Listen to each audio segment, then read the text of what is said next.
कैसे हैं दोस्तों आप सब। उम्मीद है आप सब मेंस की तैयारी में लगे होंगे ज़ोरों से। ऑडिटर वालों का तो बहुत कम दिन बचा हुआ है। डबल ए वाले 67 वाले भी लगे होंगे। CDPO वालों का भी कम दिन ही बचा है। मैं आपका दोस्त आपका भाई प्रेमचंद्रा। आज का वीडियो बहुत ही इम्पोर्टेंट है। संथाल विद्रोह, इसमें RTI कॉपी के द्वारा थोड़ा लिया गया है। किस तरह से उन्होंने लिखा है 66 BPSC में, तो उनको 38 में से 24 नंबर मिला है। 24 नंबर कोई ख़राब नहीं होता है दोस्तों, बहुत ही अच्छा माना जाता है। इसलिए मुझे लगा दिखा देना चाहिए। ठीक है, क्या उसमें सुधार कर सकते हैं, पूरी बातों को देखेंगे। जानकारी अच्छी लगे लाइक कर सकते हैं। ठीक है, आइए देखते हैं। ये देखिए उनका कॉपी है, कहीं से मैंने लिया है। पूरा तो मैं नहीं दिखा पाया हूँ, लेकिन मैंने खुद उनका लिखा हुआ है। पूरा दिखाएंगे कि उन्होंने क्या लिखा था संथाल विद्रोह पे, जिसके कारण उनको 24 नंबर मिला दोस्तों। ठीक है, पूरा देखिए। ये देखिए थोड़ा सा मैंने लिया है उनका भूमिका, और लास्ट का दिखाएंगे निष्कर्ष। बाकी बीच का हमने खुद अपने हाथों से लिखा है, वो दिखाएंगे। ठीक है, तो पूरा क्वेश्चन को देखिए, समझिए, और आप भी इससे अच्छा भी लिख सकते हैं। शुरुआत है, संथाल बिहार राज्य के भागलपुर से लेकर बंगाल तक फैले हुए थे। भूमिका में उन्होंने लिखा है, बहुत शॉर्ट फॉर्म में लिखा है। इनका मुख्य क्षेत्र भागलपुर से लेकर राजमहल की पहाड़ियों तक सीमित था। संथाल पूरे भारतवर्ष में सबसे बड़े जनजाति के रूप में विद्यमान है। ब्रिटिश उपनिवेश के विरुद्ध संथाल विद्रोह प्रथम सुसंगठित विद्रोह था।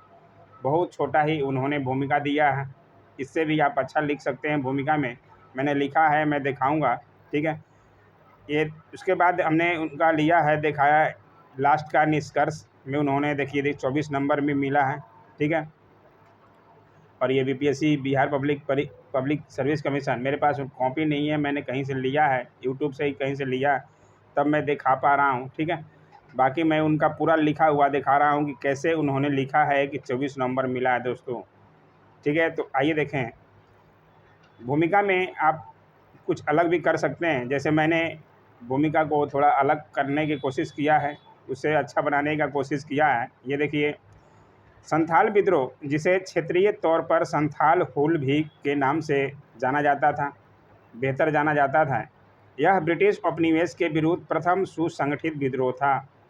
कार्ल मार्क्स ने संथाल हुल को भारत की प्रथम जन क्रांति की संज्ञा दी। इसकी चर्चा उन्होंने अपनी पुस्तक द कैपिटल में की है।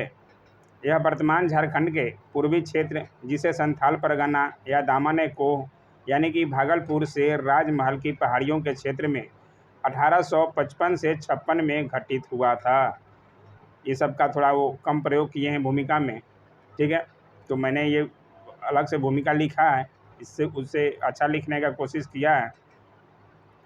जिसका नेतृत्व सिद्धू, कान्हू, चांद तथा भैरव नाम के 4 भाइयों द्वारा किया गया था। मुझे उम्मीद है ये भूमिका सबको पसंद आएगा। ठीक है, क्योंकि इसी में पूरा विस्तृत दे दिया गया है। भूमिका ऐसा होना चाहिए सटीक कि थोड़ा लगे। ठीक है ना, आइए देखें अब उनका किस तरह से उन्होंने और प्रश्न को लिखा है, पूरा पढ़ते हैं। यहाँ तक तो भूमिका तो हो गया। उसके बाद संथाल विद्रोह के कारण। संथाल विद्रोह के कारण में उन्होंने लिखा है, सामाजिक कारण, धार्मिक कारण, राजनीतिक कारण, आर्थिक कारण और तत्कालिक कारण। 5 कारण दिए हैं, उसका विस्तृत फिर देना पड़ेगा। ठीक है, पहला देखते हैं सामाजिक कारण में क्या लिखे हैं उन्होंने। संथाल जनजाति के अंतर्गत पाहन प्रणाली प्रचलित थी। इस प्रणाली के अनुसार उनके देवताओं की पूजा की जाती थी। संथालों के द्वारा अपने में से पुरोहितों का चुनाव किया जाता था। अंग्रेजों ने इस पाहन प्रणाली पर चोट पहुंचाया, जिसके बाद संथाल उग्र हुए। ठीक है, तो ये उन्होंने लिखा है, अच्छा ही लिखा है। उसके बाद लिखा है धार्मिक कारण में, ईसाइयों द्वारा इनके धार्मिक मामलों में हस्तक्षेप किया गया। ज़बरदस्ती इनके धर्म को परिवर्तन कर ईसाई बनाया जाने लगा। इस कारण से संथालों का अंग्रेज़ों के प्रति विद्रोह हुआ। मैंने जनजातीय विद्रोह पे पूरा डिटेल डाला हुआ है, एक बार देखिएगा, उसमें पूरा डिटेल आपको समझ में आएगा कि जनजातीय विद्रोह क्यों हुआ था। तो वो नहीं देखे हैं अभी तक तो ज़रूर देख लीजिए दोस्तों, बहुत फ़ायदा मिलेगा लास्ट में। उसके बाद तीसरा कारण है राजनीतिक कारण। संथालों का एक राजनीतिक ढांचा था। इसके अंतर्गत वे समाज में अपने लोगों के बीच में से ही जन प्रतिनिधियों का चुनाव करते थे। इसे पुरहा पंचायत के नाम से भी जाना जाता है। दिकुओं द्वारा, दिकु कौन होते थे? बाहरी लोग, जो अंग्रेज होते थे, जो बाहरी लोग द्वारा पुरहा पंचायत की मान्यता को ख़त्म कर दिया गया। उसके बाद भी यही था राजनीतिक कारण, इसके कारण भी संथाल विद्रोह हुआ। और चौथा कारण है आर्थिक कारण। इसमें अंग्रेजों द्वारा कर वसूलने की जिम्मेदारी दिकुओं तथा स्थानीय जमींदारों को दे दी गई। पहले एक ही कर देना पड़ता था, लेकिन दिकुओं द्वारा अलग अलग कर की मांग किया जाने लगा। इससे संथाल महाजनों की चोट में आ गए। महाजनों द्वारा ऋण वृद्धि करने के कारण जनजातियों ने विद्रोह शुरू किया। तो एक ये भी कारण था, 4 कारण हो गए। उन्होंने लिखा है तो मैंने उसको अपने भाषा में अपने हाथ से लिखने का कोशिश किया है। मेरे पास कॉपी नहीं था इसलिए, ठीक है ना। तो देखिए, समझिए और अपने अनुसार थोड़ा और अच्छा बनाने की कोशिश कीजिए। 24 नंबर भी कोई ख़राब नहीं होता दोस्तों, बहुत ही अच्छा माना जाता है बीपीएससी के लिए।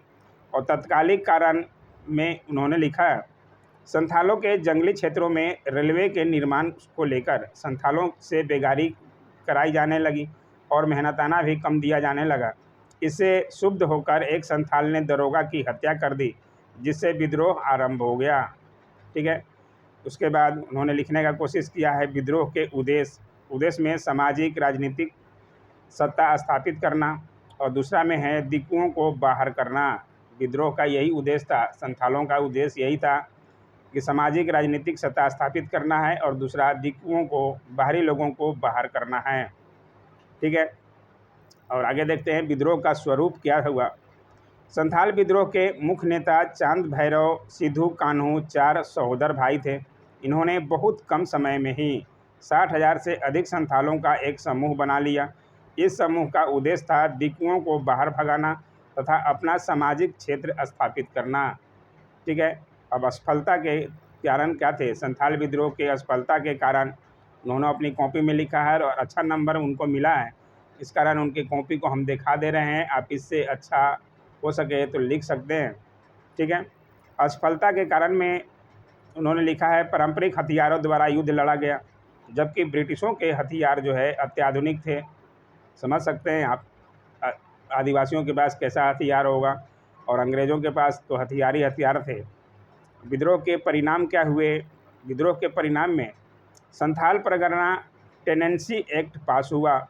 उसके बाद भागलपुर के कुछ क्षेत्र तथा राजमहल के कुछ क्षेत्रों को मिलाकर एक नया जिला संथाल परगना बनाया गया।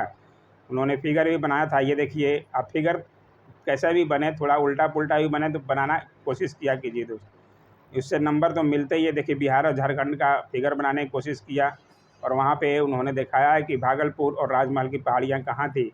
ठीक है। तो आप भी दिखा सकते हैं। ऐसे प्रश्न अगर बन जाए ऑडिटर के एग्ज़ाम में, AAO एग्ज़ाम में, या 67 के एग्ज़ाम में, ये 66 बीपीएससी में बना हुआ है, और किसी का आरटीआई कॉपी का है, कॉपी ही है, हमने लिखा है हाथों से।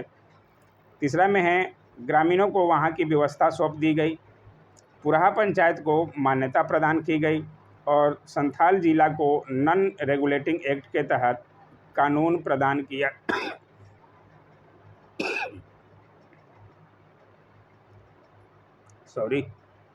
प्रदान किया गया। ठीक है। अच्छा लगे लाइक सब्सक्राइब कर सकते हैं। प्रासंगिकता में उन्होंने लिखा है, सरकार द्वारा झारक्राफ्ट नाम से एक कार्यक्रम चलाया जा रहा है, जिसके वनोत्पाद को खरीदा जाएगा।